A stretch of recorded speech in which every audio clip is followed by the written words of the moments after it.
আসসালামু আলাইকুম বন্ধুরা, আশা করি সবাই ভালো আছেন। আমি ফুলকপির পাকোড়া বানাবো।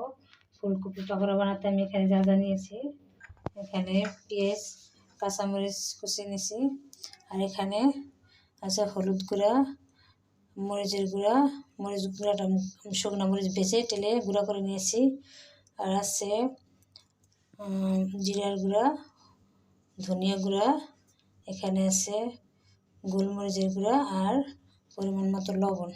এখানে নিয়েছি ধনেপাতা কুচি আর আতপ চালের গুঁড়া, আর এখানে আছে বেসন। বন্ধুরা,